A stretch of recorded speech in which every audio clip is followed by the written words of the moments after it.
Hi, in this video I'm going to show you how you can use the self-clean function on your Breville SuperSteam iron. It's not very straightforward, but hopefully after the video you'll understand it more. In the instructions it actually tells you to do this once every 2 weeks, more often if you live in a hard area, but I appreciate some people wouldn't even use the iron once every 2 weeks.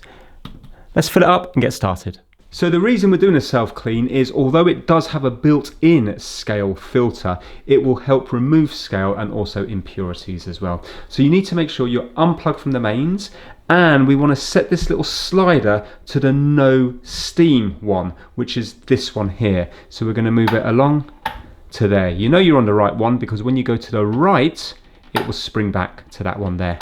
So leave it on that one. Now we need to fill it up with water. We have a max level here and it will hinge open from here. So lift it up here, it's hinged here, like so. So we're going to be putting in cold tap water in here. There we go, so we're on the max level there now, and we're just going to rest the iron on its heel and we're going to plug it into the mains and switch on at the wall. And we're going to put this right the way around to max. So there's a little point just here. We're going to move it all the way clockwise until max is at that little marker there. Now we have to wait until the indicator light goes off. So just leave it there until it's come up to temperature.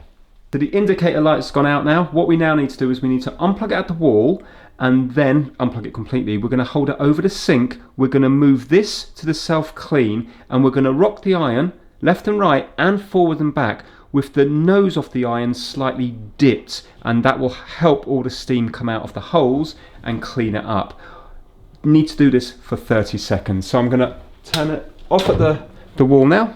I'm coming over to the sink. I'm holding it down here with this over to the right hand side like so, and I'm going left to right and forward and back, and you can see the front of the iron is down. And now there's bits of water starting to come out.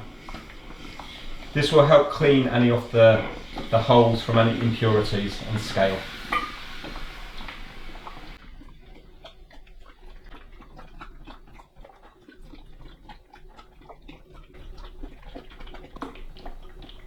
And now we let go of the self-clean, so you have to keep that held all the time while doing that. So now we're going to empty out the remaining water. And close that up, and we're going to rest it on an old towel, something that you don't mind that if it gets dirty, and rest it down like that. Now we're going to plug it in,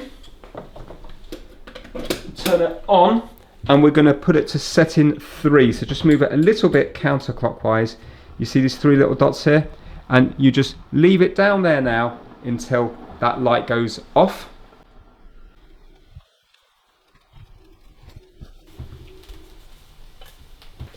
And now that the indicator light's gone off, just iron the towel a little bit. This will just get rid of any dirt or any impurities that's in those little holes. And now we need to stand it on its heel and leave it for 2 minutes while it's still on. And then after 2 minutes, simply unplug from the wall and you're now done.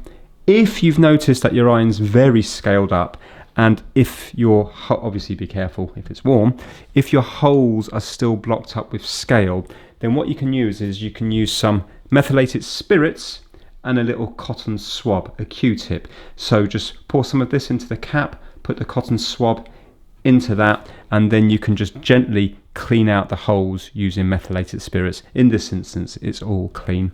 And then when you're done with that, get a soft cloth, wipe off all the methylated spirits. So that's it. That's how to clean your iron and use the self-clean function. If you do that, like the manufacturers recommend, every 2 weeks, then you are going to keep your iron working longer because it's not going to get clogged up with scale, especially if you live in a hard water area. Hopefully this video has helped you out. Thanks for watching.